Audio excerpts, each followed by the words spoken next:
인천공항에 입국 대란이 터졌습니다. 하루 20만 명이 몰리는 충격적인 사태. CNN이 긴급 뉴스로 다뤘고 전 세계 공항 전문가들이 주목했습니다. 미국 LAX 공항 수석 컨설턴트도 그중 한 명이었죠. 15년 경력에 그는 확신했습니다. 한국이라고 뭐 별거 있겠어? 하지만 인천공항에 도착한 순간 그의 확신은 산산조각 났습니다. 15분 만에 입국이 완료됐고 사람 대신 시스템이 국경을 지키고 있었습니다. 충격은 거기서 끝나지 않았어요.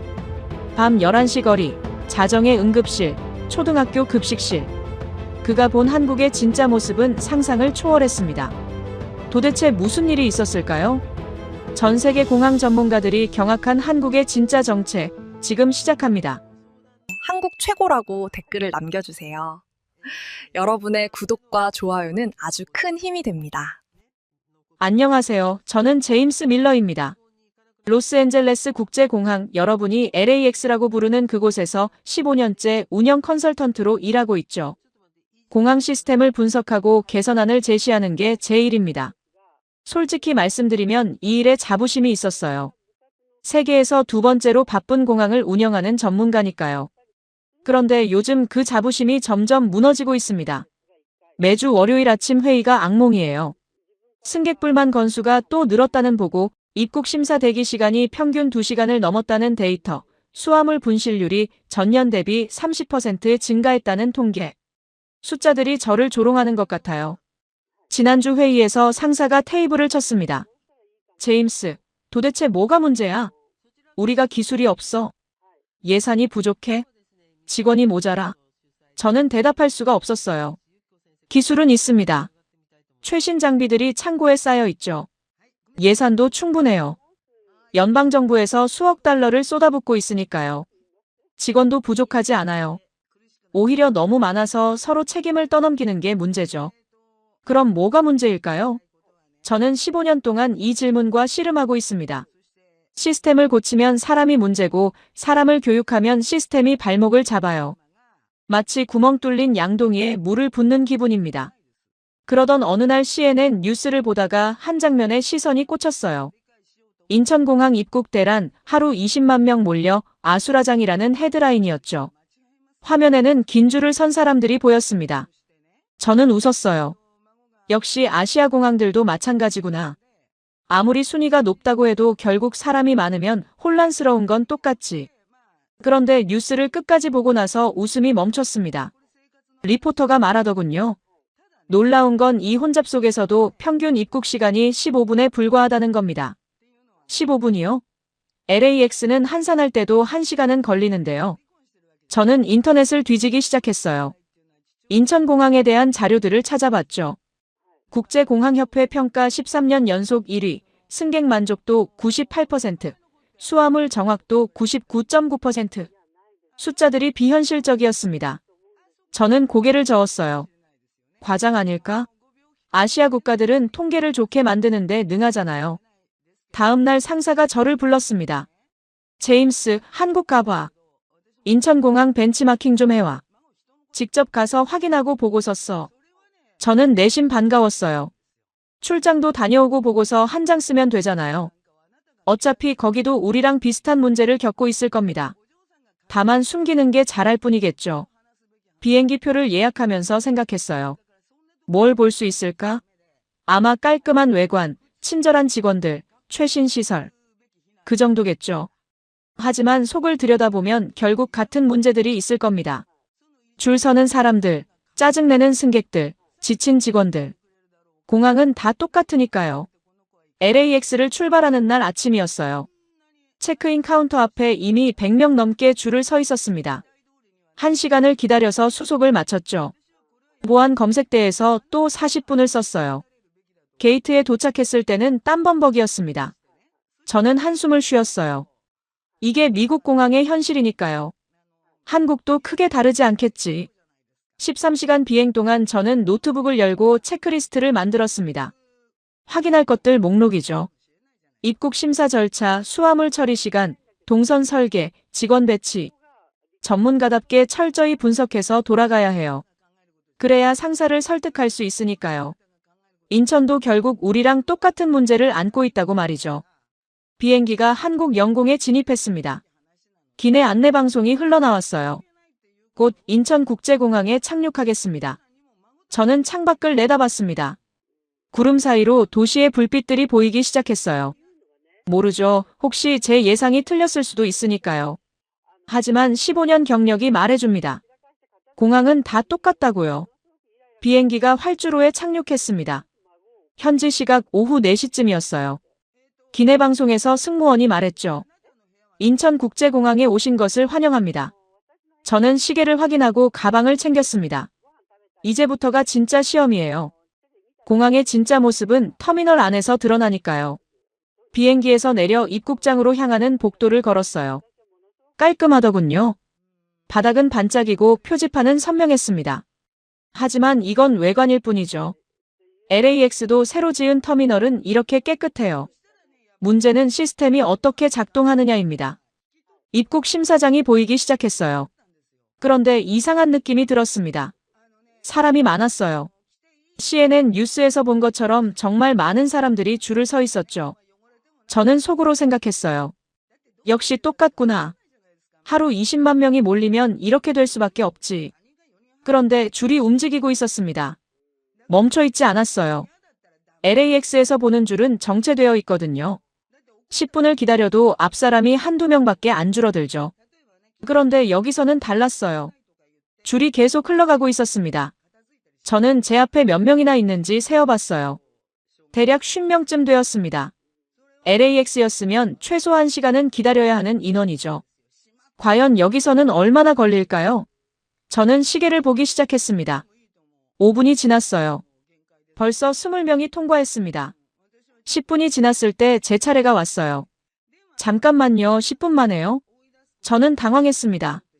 뭔가 잘못된 거 아닐까요? 입국 심사대 앞에 섰는데 사람이 없었어요.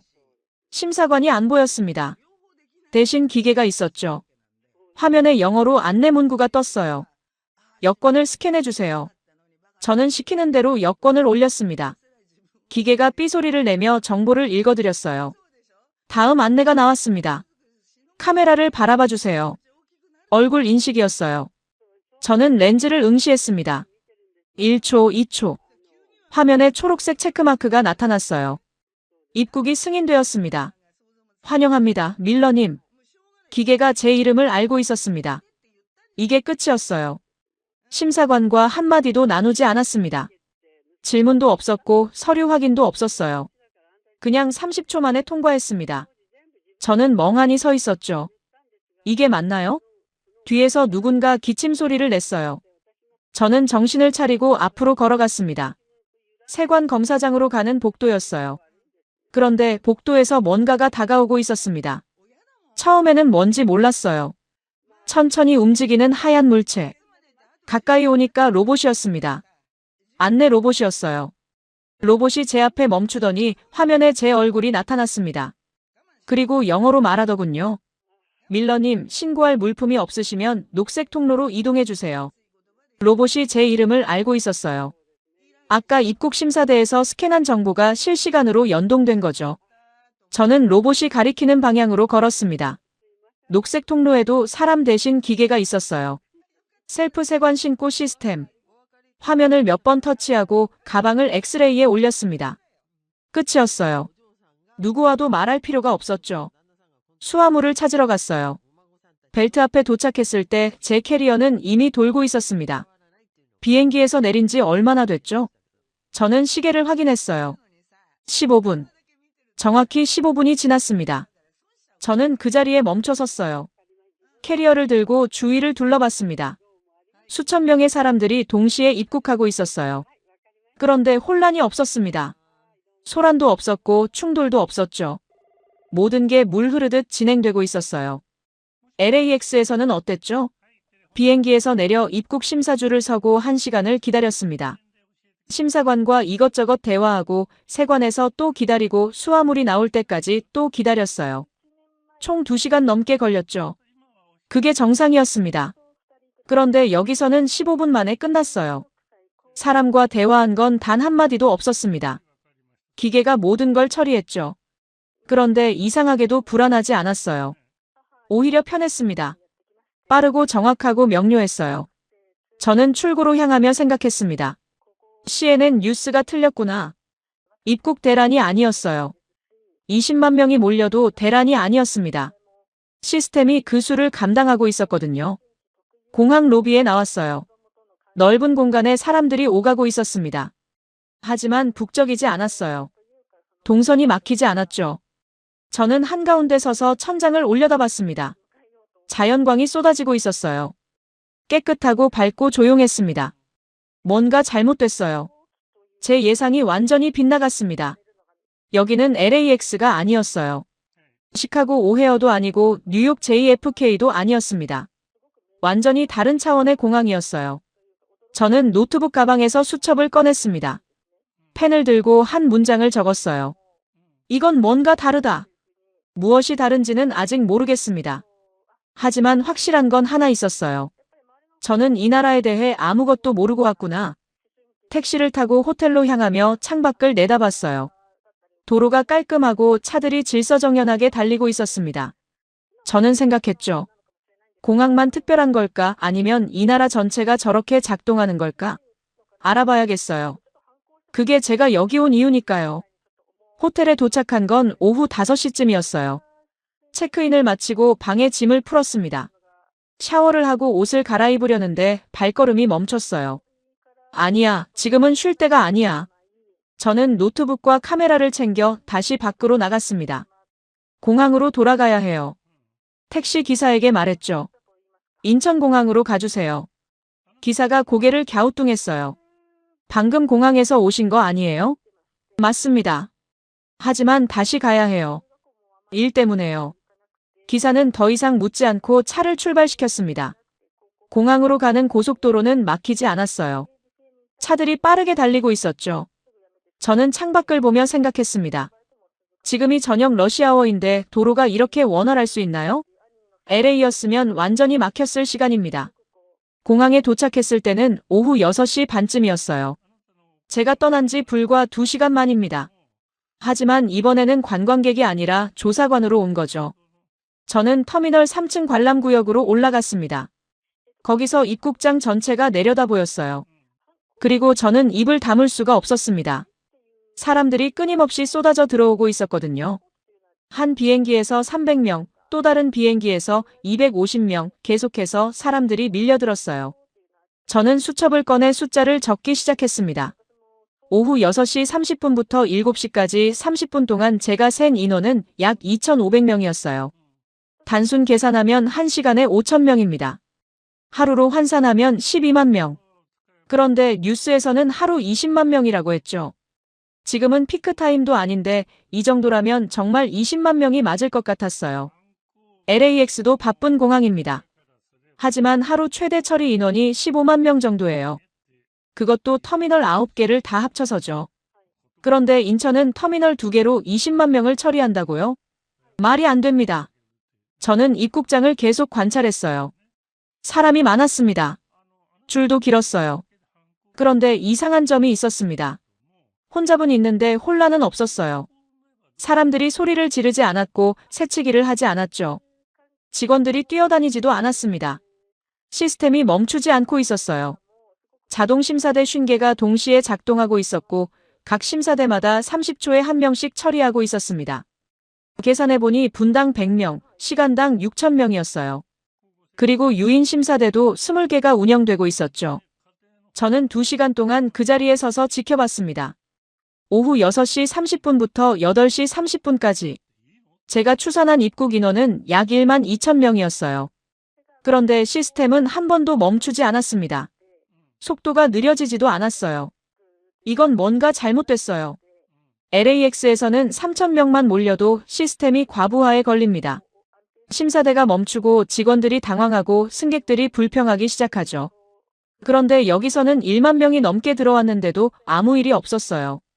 저는 1층으로 내려가 공항 직원을 찾았습니다. 영어 배지를 단 젊은 여성 직원이 안내 데스크에 앉아 있었어요. 저는 다가가서 명함을 내밀었습니다. 안녕하세요. 저는 미국 LAX에서 온 컨설턴트입니다. 혹시 공항 운영팀과 인터뷰가 가능할까요? 직원이 명함을 받아들고 잠시 생각하더니 전화기를 들었어요. 어디론가 전화를 걸어 한국어로 대화를 나눴습니다. 그리고 저를 보며 말했죠. 잠시만 기다려주세요. 담당자가 곧 내려올 거예요. 10분 후 30대 후반으로 보이는 남성이 나타났습니다. 정장을 입고 있었어요. 김철수 과장입니다. 무엇을 도와드릴까요? 그의 영어는 유창했습니다. 저는 솔직하게 말했어요. 저는 미국 공항 시스템을 개선하려고 여기 왔습니다. 인천공항이 어떻게 이렇게 많은 사람을 처리하는지 배우고 싶어요. 혹시 운영 비결을 알려주실 수 있나요? 김 과장이 미소를 지었어요. 비결이요? 특별한 건 없습니다. 저는 당황했습니다. 특별한 게 없다고요? 하루 20만 명을 처리하는데요. 그가 어깨를 으쓱했어요. 그냥 설계된 대로 작동할 뿐이에요. 설계된 대로. 저는 그 말을 곱씹었습니다. 무슨 뜻입니까? 어떻게 설계되었는데요? 김 과장이 설명하기 시작했어요. 저희는 동선을 최적화했습니다. 병목 지점을 없앴고 자동화를 최대한 활용했죠. 그리고 실시간 모니터링으로 문제를 예측해서 미리 대응해요. 그게 다입니까? 김 과장이 고개를 끄덕였어요. 네, 그게 다예요. 저는 믿을 수가 없었습니다. LAX도 똑같은 것들을 시도했거든요. 동선 최적화, 자동화, 모니터링. 다 해봤어요. 그런데 왜 안 되는 걸까요? 저는 다시 물었습니다. 직원 교육은 어떻게 하나요? 김 과장이 대답했어요. 표준 매뉴얼이 있습니다. 모든 직원이 같은 교육을 받아요. 시스템 장애가 생기면요. 백업 시스템이 자동으로 작동합니다. 승객 불만은요? 거의 없습니다. 시스템이 빠르니까요. 저는 점점 혼란스러워졌어요. 대답은 다 평범합니다. 특별한 게 하나도 없어요. 매뉴얼, 교육, 백업 시스템. 미국 공항도 다 있는 것들이죠. 그럼 대체 뭐가 다른 걸까요? 김 과장에게 마지막 질문을 했습니다. 솔직히 말씀해 주세요. 진짜 비결이 뭡니까? 그가 잠시 생각하더니 대답했어요.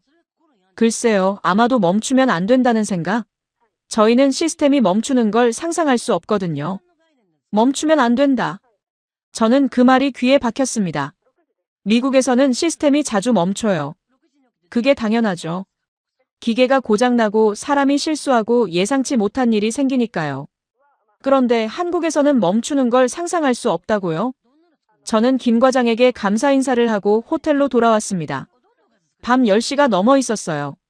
방에 들어와 노트북을 열고 오늘 본 것들을 정리하기 시작했습니다. 숫자, 관찰, 인터뷰 내용. 모든 걸 적었어요. 그리고 마지막에 한 문장을 추가했습니다.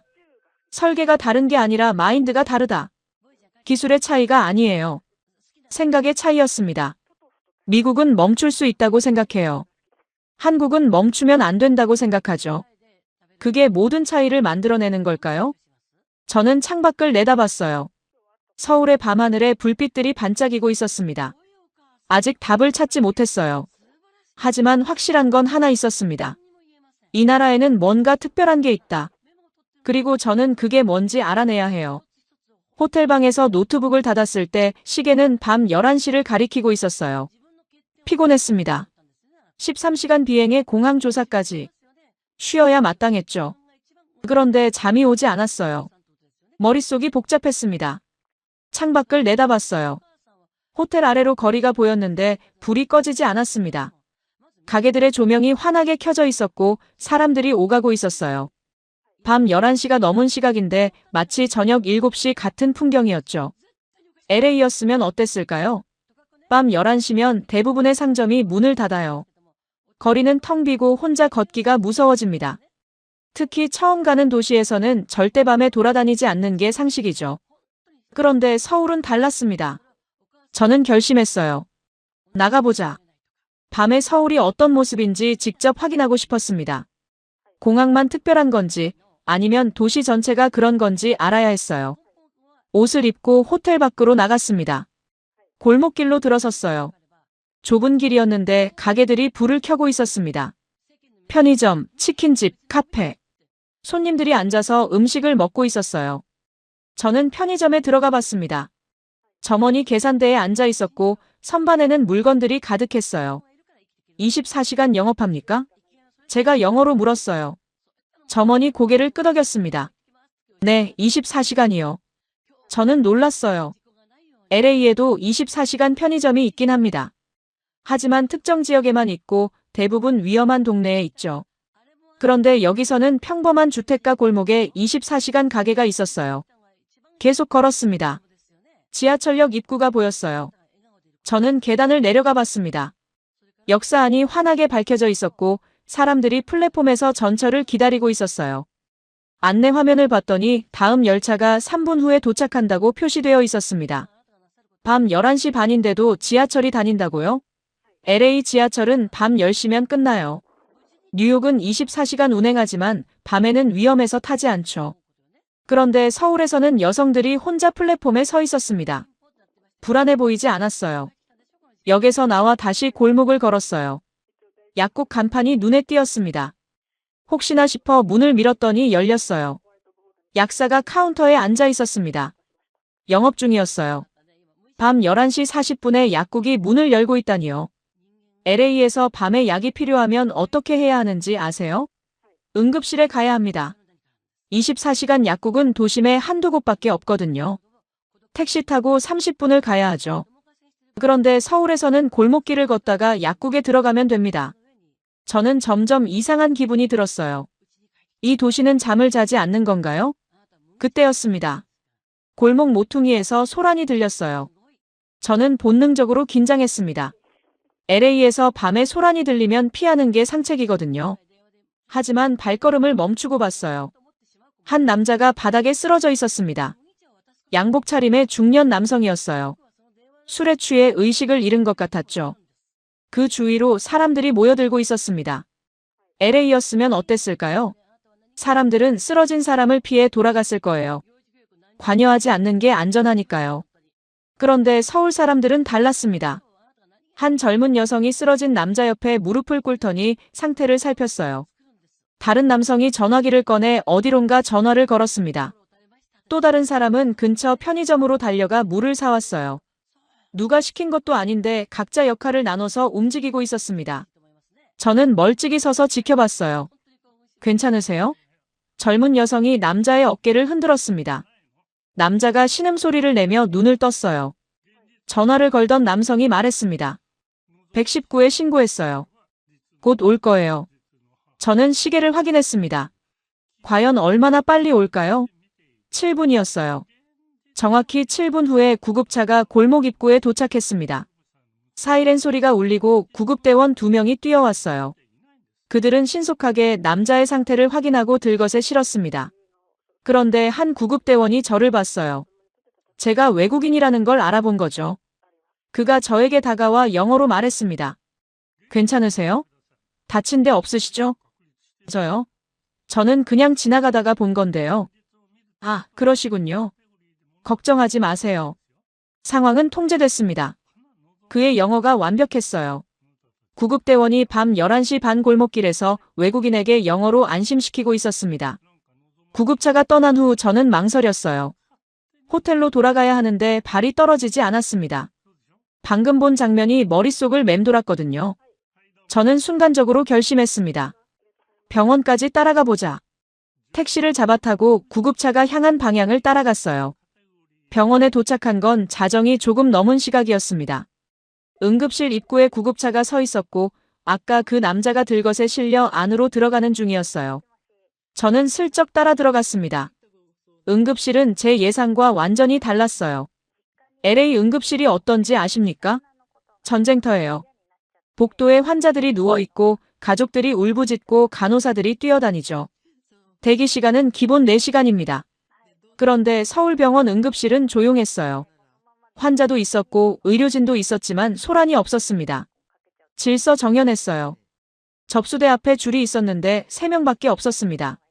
저는 구석에 서서 상황을 지켜봤어요. 한 간호사가 저를 발견했습니다. 혹시 환자 보호자분이세요? 아니요, 저는 그냥 길에서 그분이 쓰러지는 걸 봐서요. 간호사가 고개를 끄덕였어요. 아, 그러시군요. 환자분 상태가 궁금하시면 잠시 기다려주세요. 저는 대기실에 앉았습니다. 그리고 시계를 보기 시작했어요. LA 응급실에서는 접수 후 첫 진료까지 평균 2시간이 걸립니다. 과연 한국은 어떨까요? 5분이 지났어요. 아까 그 남자가 휠체어에 앉아 이동하고 있었습니다. 10분이 지났을 때 남자가 CT 촬영실로 들어가는 게 보였어요. 15분이 지나자 MRI실로 들어갔습니다. 17분. 정확히 17분 후에 남자가 모든 검사를 마치고 나왔어요. 저는 멍하니 그 광경을 바라봤습니다. 접수부터 CT, MRI까지 17분. LA였으면 접수도 못 끝냈을 시간에 모든 검사가 완료된 겁니다. 이게 말이 됩니까? 한 의사가 제 쪽으로 걸어왔어요. 흰 가운을 입은 30대 후반 남성이었습니다. 혹시 아까 그 환자분 발견하신 분이세요? 그가 영어로 물었어요. 네, 맞습니다. 저는 미국에서 온 제임스 밀러라고 합니다. 의사가 태블릿 화면을 보여줬어요. 검사 결과 특별한 이상은 없었어요. 급성 알코올 중독이었는데 지금은 안정됐습니다. 내일 아침이면 퇴원하실 수 있을 거예요. 17분 만에 이 모든 걸 확인하신 건가요? 제가 물었습니다. 의사가 웃었어요. 응급실이니까요. 최대한 빨리 판단해야 하거든요. 저는 병원 밖으로 나왔습니다. 새벽 1시가 넘어 있었어요. 차가운 공기가 얼굴을 스쳤습니다. 저는 수첩을 꺼내 한 문장을 적었어요. 공항만 특별한 게 아니다. 이 나라 전체가 이렇게 작동한다. 다음 날 아침 저는 일찍 일어났어요. 어젯밤 병원에서 본 것들이 머릿속을 떠나지 않았습니다. 공항, 거리, 병원. 모든 곳이 같은 방식으로 작동하고 있었어요. 빠르고 효율적이고 멈추지 않았죠. 호텔 근처를 산책하기로 했습니다. 오전 10시쯤 밖으로 나왔어요. 주택가 골목을 걷다가 학교 하나를 발견했습니다. 담장 너머로 운동장이 보였고 3층짜리 건물이 있었어요. 초등학교였습니다. 마침 점심시간이 가까웠는지 종소리가 울렸어요. 저는 무심코 발걸음을 멈추고 담장 옆에 섰습니다. 미국에서 학교 점심시간이 어떤지 아십니까? 제 조카가 LA 공립학교에 다니거든요. 가끔 학교에 면담하러 가면 전쟁터를 봅니다. 급식실로 향하는 복도에서 아이들이 뛰어다녀요. 서로 밀치고 소리 지르고 넘어지고 선생님들이 호루라기를 불며 질서를 잡으려 하지만 소용없습니다. 급식실 안은 더 심해요. 매일 한두 명은 다쳐서 양호실에 가죠. 담장 너머로 아이들이 건물에서 나오기 시작했어요. 수백 명의 아이들이 동시에 움직이고 있었습니다. 그런데 소리가 없었어요. 뛰지 않았습니다. 고함을 지르지도 않았어요.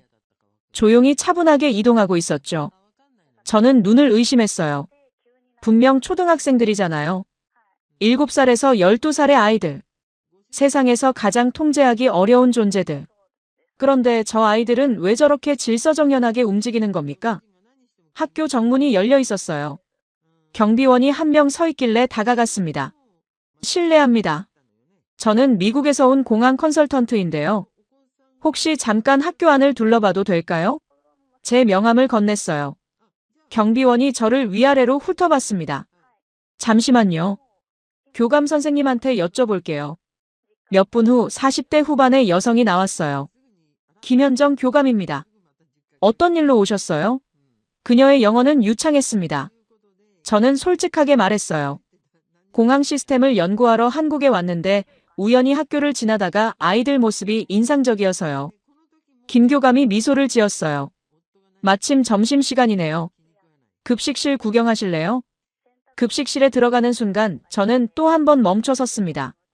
400명은 넘어 보이는 아이들이 한 공간에 있었어요. 그런데 시끄럽지 않았습니다. 대화 소리는 있었지만 소음이 아니었어요. 누구도 소리를 지르지 않았고 뛰어다니지 않았습니다. 배식대를 봤어요. 아이들이 한 줄로 서 있었습니다. 앞사람과 뒷사람 사이에 적당한 간격을 유지하면서요. 새치기하는 아이가 한 명도 없었어요. 배식대 앞에서 아이들이 식판을 받고 급식 아주머니가 음식을 담아줬습니다. 아이들이 고개를 숙여 인사했어요. 감사합니다. 맛있게 먹겠습니다. 모든 아이가 인사를 하고 있었습니다. 저는 김 교감에게 물었어요. 저 아이들 특별히 훈련받은 건가요? 김 교감이 고개를 갸우뚱했어요. 훈련이요? 무슨 훈련을 말씀하시는 거예요? 줄 서는 것, 조용히 하는 것, 인사하는 것. 저렇게 질서정연하게 움직이려면 특별한 교육이 필요하지 않나요? 김교감이 웃었습니다. 특별한 건 없어요. 그냥 입학할 때부터 자연스럽게 배우는 거죠. 선배들이 하는 걸 보고 따라하고 선생님들이 가끔 알려주고. 그게 다예요. 저는 믿을 수가 없었어요. LA에서는 초등학교 입학 첫날부터 일주일 동안 급식실 예절 교육을 합니다. 그런데도 안 돼요. 1년이 지나도 아이들은 여전히 뛰어다니고 소리 지르죠. 선생님들이 매일 복도에서 감시하고 그래도 사고가 터져요. 급식실 안을 천천히 걸어 다녔습니다. 밥을 다 먹은 아이가 일어났어요. 식판을 들고 반납대로 향했습니다. 잔반을 분리하고 식판을 제자리에 놓고 조용히 나갔어요. 그 뒤를 다른 아이가 따랐습니다. 같은 동작을 반복했죠. 충돌이 없었어요. 수백 명이 동시에 움직이는데 누구도 부딪히지 않았습니다. 마치 각자가 보이지 않는 궤도 위를 달리는 것 같았어요. 서로의 동선을 본능적으로 파악하고 그에 맞춰 속도를 조절하는 것 같았죠. 저는 속으로 생각했어요. 이건 마치 공항 같다. 그렇죠. 어제 인천공항에서 본 것과 똑같았습니다. 수천 명이 동시에 이동하는데 충돌이 없었어요. 동선이 막히지 않았고 흐름이 끊기지 않았죠. 공항과 학교가 같은 원리로 작동하고 있었습니다. 김교감에게 물었어요. 선생님들이 급식실에서 아이들을 감독하나요? 감독이요? 글쎄요. 저기 보시면 선생님 두 분이 계시긴 한데 특별히 감독하는 건 아니에요.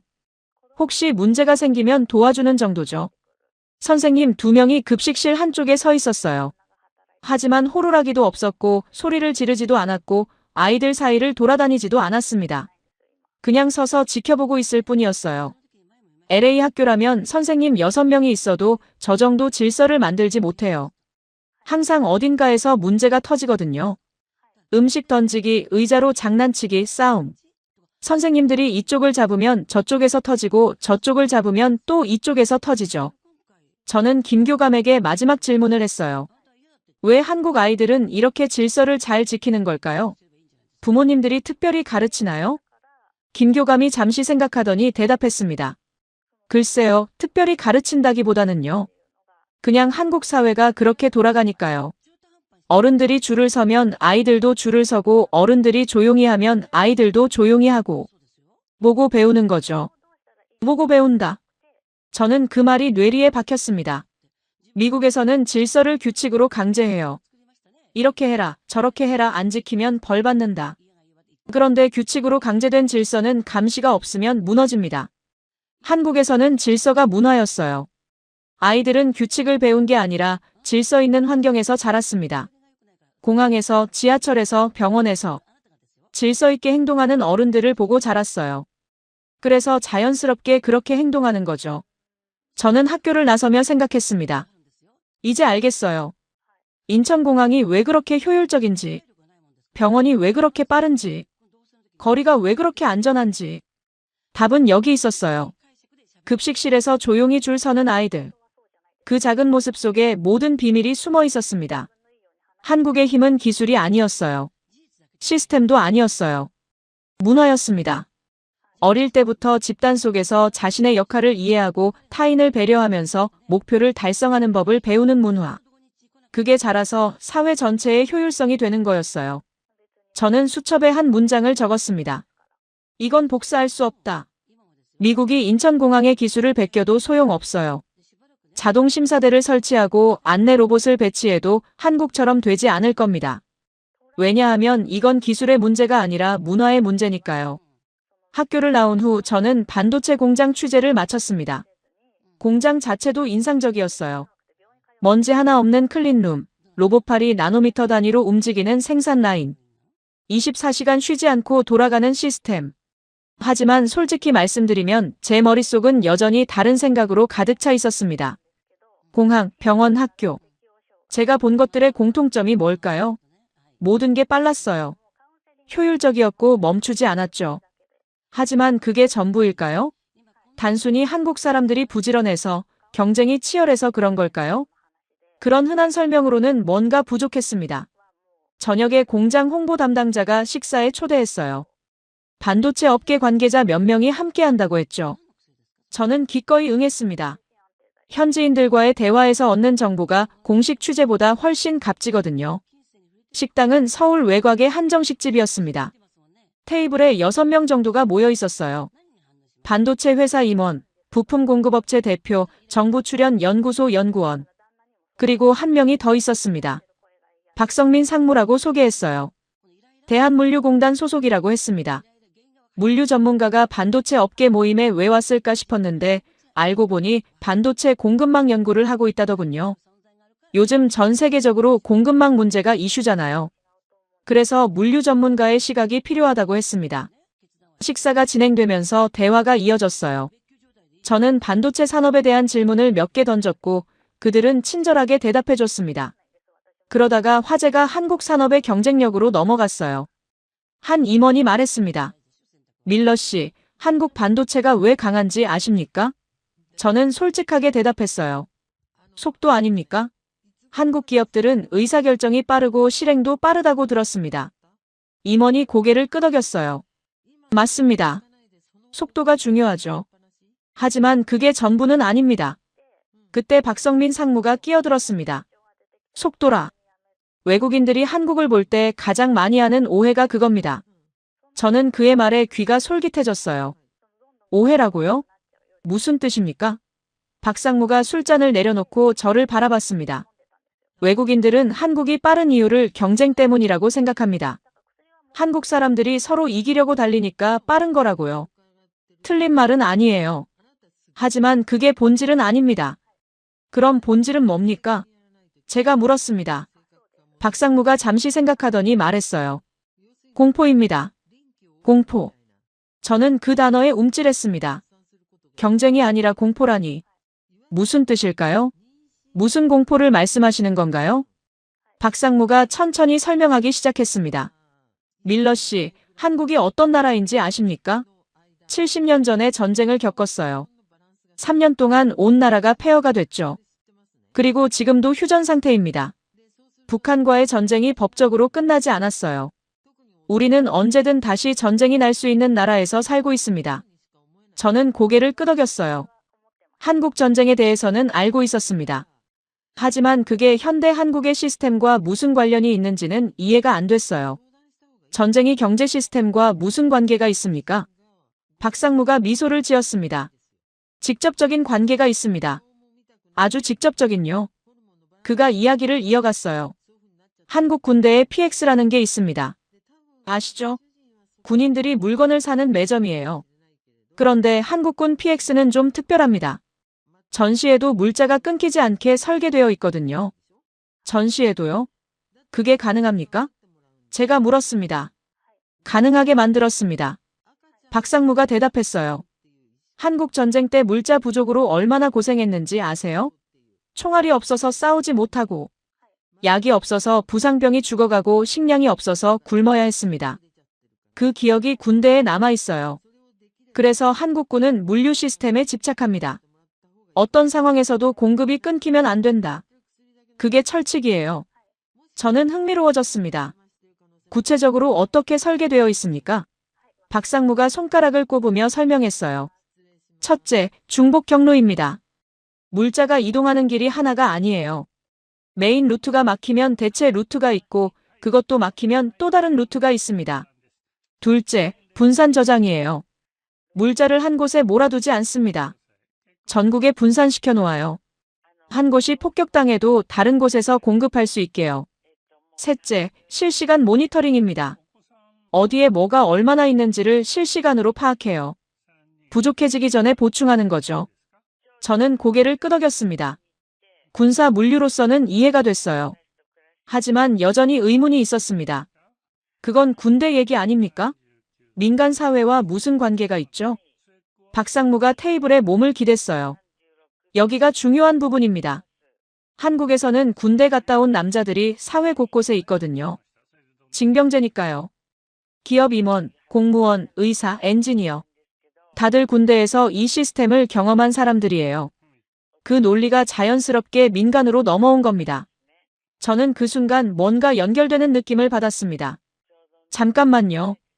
그러니까 한국의 민간 시스템이 군사 물류 논리로 설계됐다는 겁니까? 정확합니다. 박상무가 고개를 끄덕였어요. 한국 편의점이 왜 24시간 운영되는지 아세요? 물류 시스템 때문이에요. 전국 어디서든 6시간 안에 상품을 보충할 수 있거든요. 한국 병원이 왜 그렇게 빠른지 아세요? 의약품과 장비 공급망이 군사 수준으로 관리되기 때문이에요. 한국 공항이 왜 그렇게 효율적인지 아세요? 인력과 장비 배치가 군사작전처럼 계획되기 때문이에요. 저는 충격을 받았습니다. 지난 며칠간 제가 경험한 것들이 새롭게 해석되기 시작했어요. 공항에서 15분 만에 입국 완료. 밤 11시에 7분 만에 도착한 구급차. 자정에 17분 만에 끝난 CT와 MRI. 점심시간에 400명이 충돌 없이 급식을 받는 학교. 그 모든 게 속도 때문이 아니었어요. 공급이 끊기지 않게 하려는 집착 때문이었습니다. 전쟁의 기억이 만든 강박이었죠. 저는 박상무에게 물었어요. 그러니까 한국 사회는 항상 위기를 대비하고 있다는 건가요? 네, 무의식적으로요. 박상무가 대답했습니다. 한국 사람들은 대부분 인식하지 못합니다. 그냥 당연하다고 생각하거든요.